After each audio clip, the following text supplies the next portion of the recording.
वैसे तो छठ एक ऐसा पर्व है जो मनाते तो सिर्फ यूपी, बिहार और झारखंड में है, लेकिन इस पर्व की प्रसिद्धियां पूरे भारत में है। बहुत कम ही लोग होंगे जो छठ पर्व के बारे में नहीं जानते होंगे। इन 3 राज्यों के अलावा पूरे भारत में ये छठ पर्व बहुत ही फेमस है। तो आज हम इस वीडियो में जानेंगे कि छठ करने के पीछे का क्या राज है, इसका क्या इतिहास है जो आज से 1000 साल पहले से लोग करते आ रहे हैं, जहाँ पे इस छठ पर्व का उल्लेख महाभारत में भी किया जाता है। और उन्हीं लोगों से पता चलता है कि ये छठ पर्व बहुत पहले की त्यौहार है, बहुत पहले का पूजा है, आज से 1000 साल पहले की ये बात है। आज जानेंगे हम इस पर्व के इतिहास के बारे में। वेद और पुराणों के मुताबिक एक राजा जिनका नाम प्रियनवद होता है और उनकी पत्नी मालिनी। राजा प्रियनवद का कोई संतान नहीं था, इस वजह से वो काफ़ी परेशान रहते थे कि वो इस युग का इतने बड़े राजा हैं बट उनका कोई एक अपना संतान नहीं है। इस वजह से दोनों पति पत्नी काफ़ी परेशान रहा करते थे। प्रियनवद और मालिनी दोनों परेशान रहा करते थे सिर्फ एक संतान के ना होने की वजह से। तभी महर्षि कश्यप प्रियनवद राजा को सलाह दी। महर्षि कश्यप ने प्रियनवद राजा को एक सलाह दी जिसमें उन्होंने कहा कि महाराज आप एक यज्ञ करवाओ संतान प्राप्ति के लिए।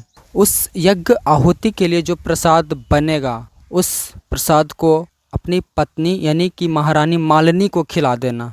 महर्षि कश्यप के कहे अनुसार ठीक वैसा ही प्रियनवद राजा करते हैं। यज्ञ के कुछ दिनों बाद ही महारानी मालिनी को एक पुत्र जन्म लेता है।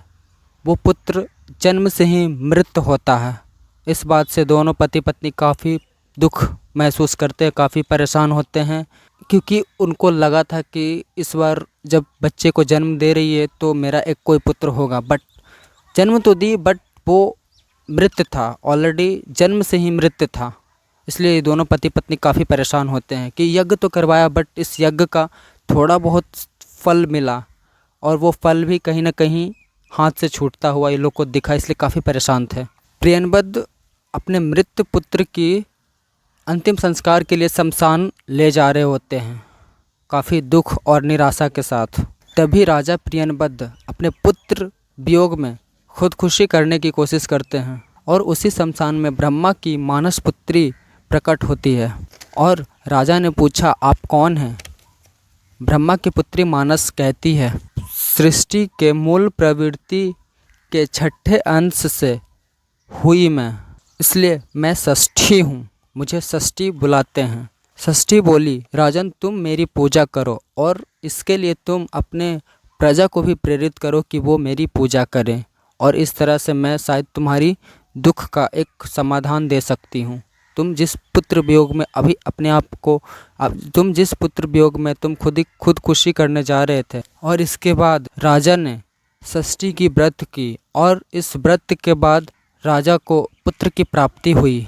और कहीं न कहीं सूर्यपुत्र कर्ण की कहानी भी इस महान पर्व छठ से मिलता जुलता है। एक और मान्यता के अनुसार माने तो छठ की शुरुआत महाभारत के काल से ही होते आ रही है। सबसे पहले विश्व के महादानी सूर्यपुत्र कर्ण ने सूर्य की पूजा की थी। कर्ण बिहार के अंग प्रदेश वर्तमान में भागलपुर जिसे कहते हैं वो भागलपुर के राजा थे। कर्ण सूर्यदेव और कुंती के पुत्र थे। सूर्यदेव से ही कर्ण को कवच और कुंडल मिला था जो हर समय कर्ण की रक्षा करा करता था। कर्ण सूर्यदेव के परम भक्त थे और कर्ण हर दिन पानी में कमर भर पानी में घंटों तक खड़े होकर सूर्यदेव को अर्घ देते थे। सूर्यदेव की कृपा से ही कर्ण विश्व का सबसे महान योद्धा बने थे और आज भी छठ में अर्घ दान का परंपरा चलता आ रहा है। कहा जाता है कि छठ इधर का कोई नया त्यौहार नहीं है, ये महाभारत के काल में ही शुरू हुई थी। जो सूर्यदेव को अर्घ देना, छठ पूजा करना, संतान प्राप्ति के लिए, इन सब चीज़ों के लिए ही छठ पर्व को महान पर्व माना जाता है। आपको इस कहानी को जान के कैसा लगा प्लीज़ आप हमें कमेंट करें और लाइक तो ज़रूर करें। आई डोंट नो कि आज से पहले आपने इस कहानी को कहीं सुना भी होगा। सिर्फ हम भी और आप भी सब लोग यही जानते थे कि छठ एक पवित्र पर्व होता है, महान पर्व होता है, सूर्य को अर्घ दिया जाता है। बट इसके पीछे का इतिहास जान के आपको कैसा लगा सो आज के लिए थैंक यू, बाय।